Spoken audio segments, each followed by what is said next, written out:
Olá, seja bem-vindo a mais um vídeo de aprofundamento desta semana que está sendo incrível sobre a criação, tendo o livro bíblico de Gênesis como o fundamento do nosso estudo, não é? Como o fundamento das origens da criação. Meu nome é Francisco Lineri de Souza e eu gostaria de, neste último vídeo desta semana, porque estamos numa série, né, de 2 semanas sobre a criação, Gênesis como fundamento, essa é a parte 1. E essa semana, como vocês viram nesta série, dos vários vídeos dos nossos colegas aqui do nosso canal, começando no sábado, né, com a introdução desse tema, depois nos aprofundamos no domingo sobre o princípio, o que é que significa Gênesis 1, no princípio criou Deus os céus e a terra. Na segunda-feira, os dias da criação, a relação da criação com o sábado e com o matrimônio, foi estudado na terça-feira, na quarta, e na quinta-feira a criação, a queda e a cruz. Hoje, com todas essas evidências acumuladas, nós vamos mergulhar um pouco mais nesta essência que nós nos aprofundamos nessa semana, de encarar a Semana da Criação como uma semana literal, com dias literais de 24 horas, porque nós temos evidências cumulativas, fundamentadas em considerações comparativas, literárias, linguísticas e outras, convergem em todos os níveis, levando à conclusão singular de que a designação hebraica Yom, dia, em Gênesis 1, significa constantemente um dia literal de 24 horas. Eu gostaria de fazer aqui um breve resumo deste livro, não de todo o livro, mas de algumas ideias desse livro que é pertinente, que são para este tema das origens e fundamentado no livro de Gênesis, no livro bíblico de Gênesis, desse livro do Clifford Goodstein, que por coincidência é o editor da lição da escola sabatina, tá? Batizando o Diabo, a evolução e a sedução do cristianismo. É um título bem curioso. Eu gostaria de, mais adiante, dizer por que este livro tem este título de Batizando o Diabo. O que é que ele chama de batizar o diabo, tá? Ele começa seu argumento no livro falando do sucesso da ciência. Realmente a ciência, principalmente século XVIII, final do século XIX, século XX, não é? A ciência realmente mostra o seu grande sucesso, as conquistas científicas. O próprio poeta Alexander Popper escreveu o epitáfio muito curioso para Newton, dizendo: a natureza e as leis da natureza estavam escondidas na noite. Deus disse, ou disse Deus, né, para que haja Newton, e tudo se fez luz. Então Newton veio e nos fez compreender a natureza de tal maneira que se chegou a dizer naquela época que estudar física não tinha futuro, porque tudo já tinha sido descoberto, tudo estava sintetizado nas leis de Newton, não é? Mas será que a ciência era realmente o único caminho, não é? Ou o melhor caminho para descobrir a verdade? Será que nós fomos traídos pela ciência? O Bertrand Russell mesmo, no século passado, chegou a dizer que a ciência não, o que a ciência não nos pode dizer, a humanidade não pode saber, né? Eu tive o primeiro contato com Bertrand Russell, esse filósofo e cientista, num pequeno livreto que ele escreveu, chamado ABC da Relatividade. Encontrei esse livro na biblioteca e descobri alguma coisa.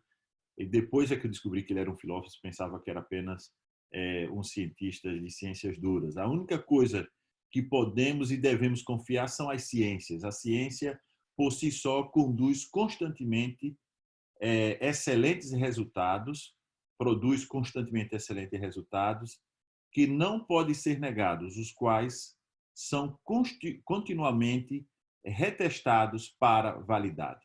Veja que quando você olha a ciência dessa maneira triunfalista, né? Nós não estamos falando da verdadeira ciência, estamos falando de cientificismo, que é essa convicção de que os métodos da ciência são os únicos meios confiáveis para garantir o conhecimento de qualquer coisa. Isso não é ciência, isso é cientificismo.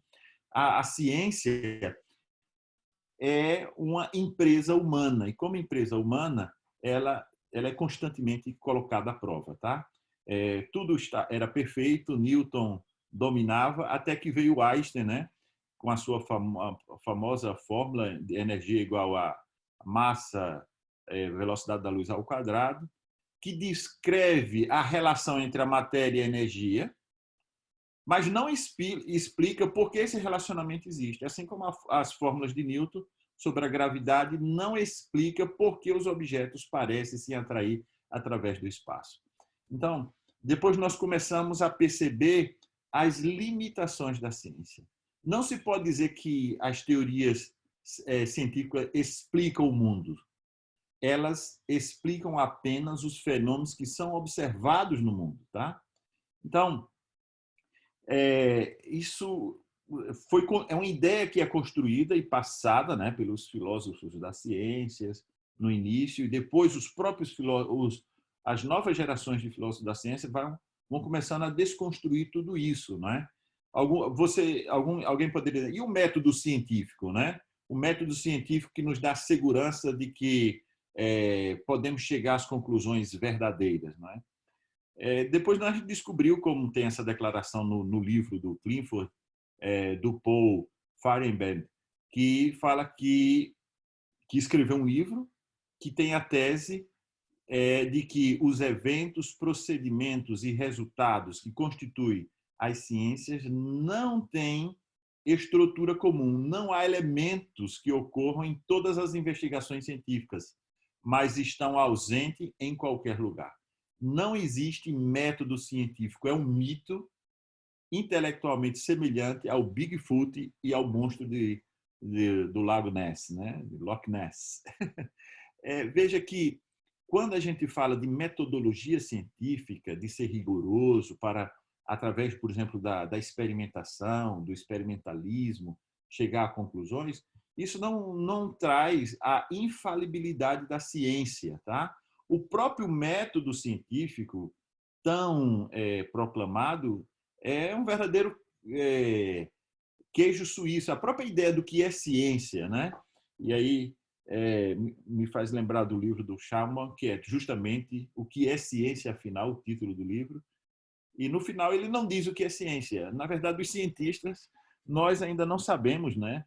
Eu que já estudei ciências duras, química e ciências humanas, didática, né? Educação, tenho lido bastante coisa, mas a própria ideia de que é ciência e como diferenciar a boa ciência, a má ciência, a pseudociência, não é algo tão claro assim, entende?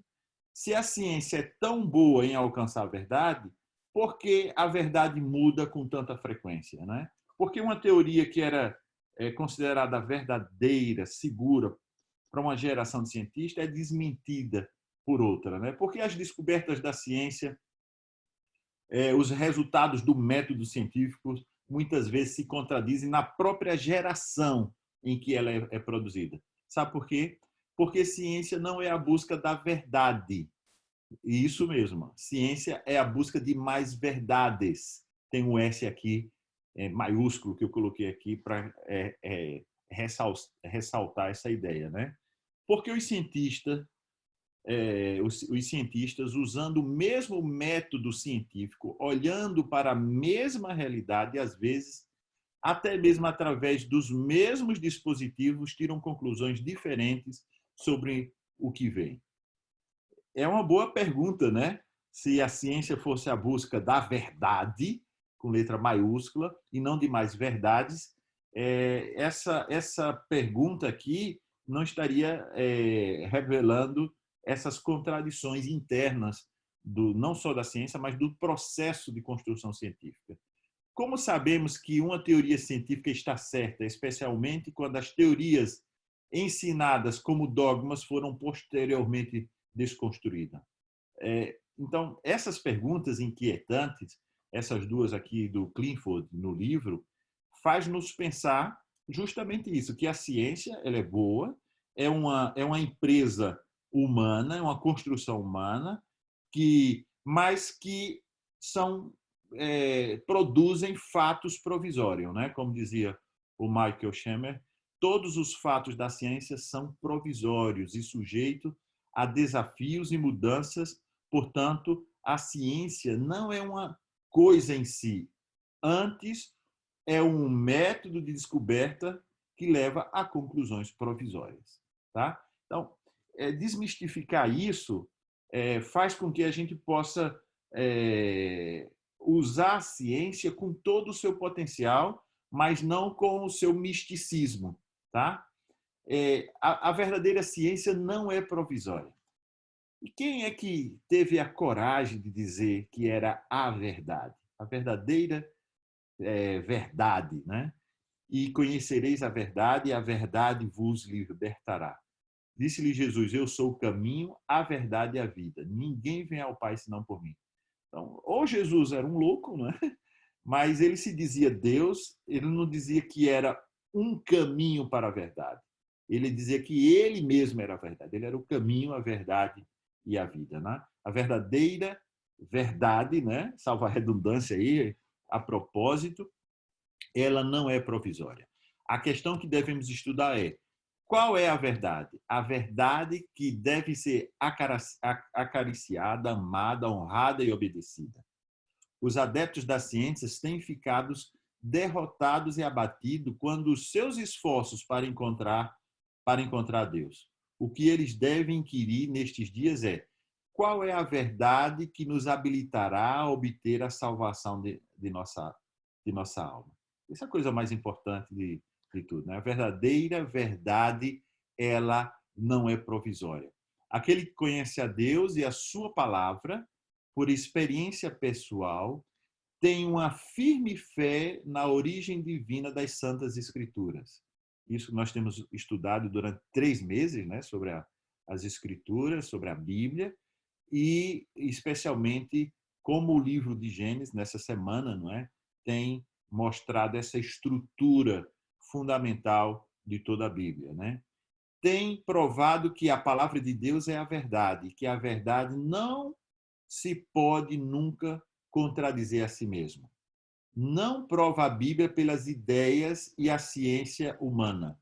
Submete-as a esta, a prova da infalível norma. Sabe que, na verdadeira ciência, nada pode haver que esteja em contradição com o ensino da palavra, uma vez que procedem ambas do mesmo autor. A verdadeira compreensão delas demonstrará sua harmonia. Seja o que for, nos chamados ensino científico, que contradiga o testemunho da palavra de Deus, não passa de conjectura humana.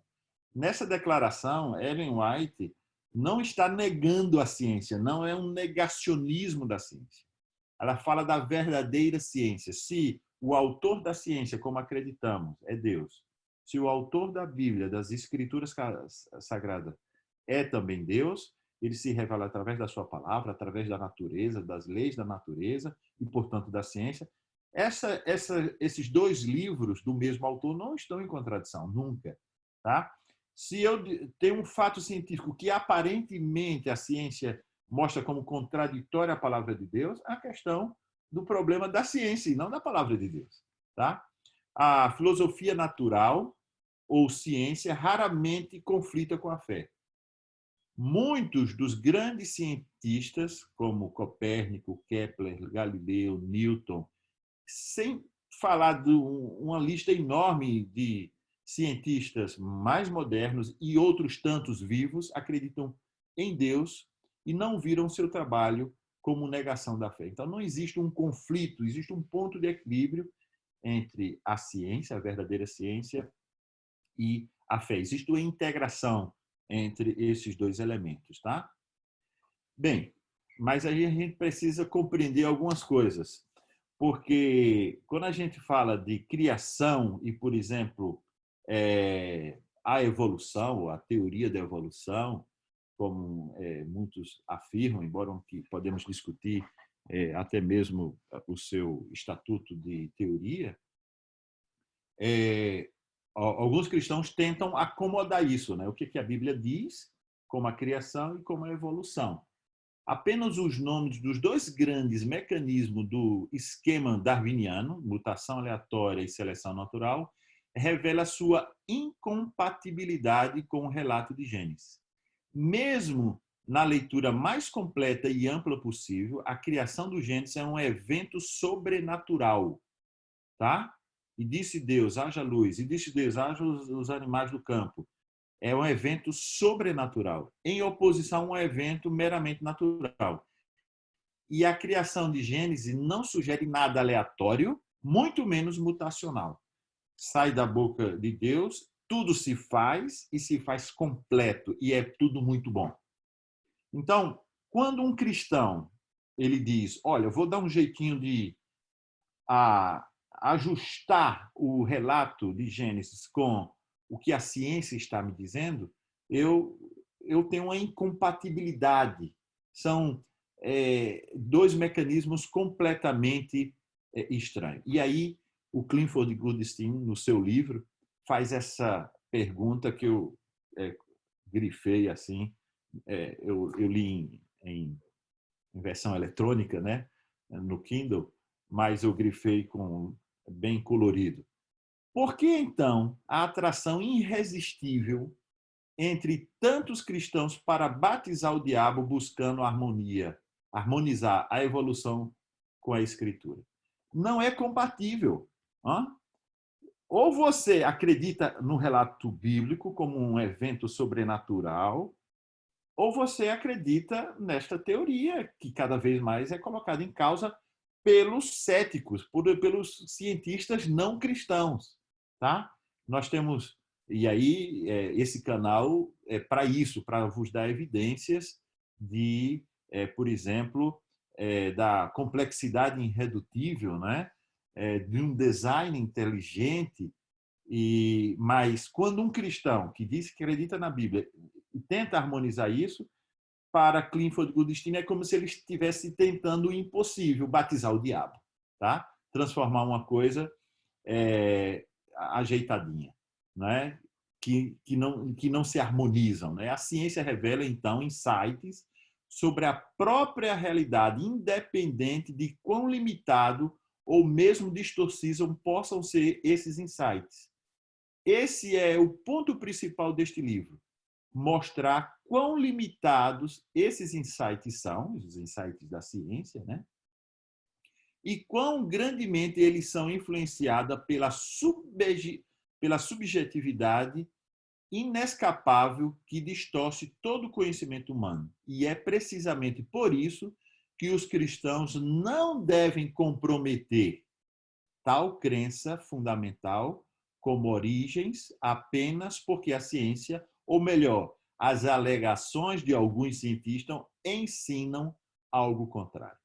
Tanto é que você, hoje, mais do que nunca, você tem gente de peso, gente da química, da física, cristãos que mostram claramente os buracos, né? Da teoria darwiniana, né? Da evolução, da macroevolução. Então, um cristão não deve se comprometer tentando conjugar essas duas coisas, né?